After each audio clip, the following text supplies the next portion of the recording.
Before we start example 2, we're going to talk about standard form of a complex number. Standard form of a complex number is a plus bi, where a is the real part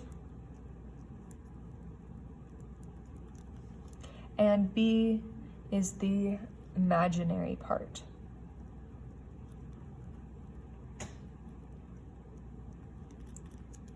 So we have our real part plus our imaginary part. That's our standard form.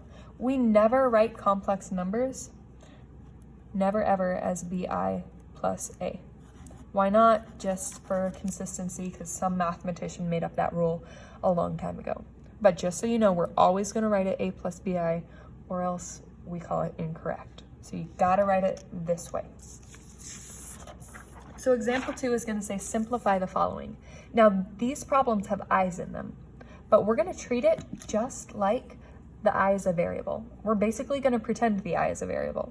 So when I'm trying to do this addition, I'm going to add my real parts. I'm going to add or subtract, whatever, my imaginary parts. Just like these are like terms, and if these were like x's, these two would be like terms. So I have 5 plus negative 2. 5 plus negative 2 is the same thing as 5 minus 2. And 5 minus 2 is 3. Then I have negative 3i plus 4i. So negative 3 plus 4 gives me 1i. And that's my answer here. For our next one, I have 10 minus 2i minus 14 minus 6i. Now this is where I'm going to take this negative sign and distribute it so I don't mess up on my negatives later. It's just going to help us be more consistent to do it this way. So 10 minus 2i, and then we'll write a plus sign because we're distributing, we're multiplying in basically a negative 1 here.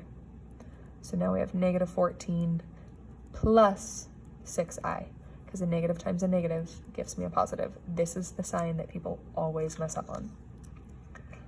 So then we're going to have our like terms combined, or our real parts and our imaginary parts. So 10 plus negative 14, or 10 minus 14, is negative 4.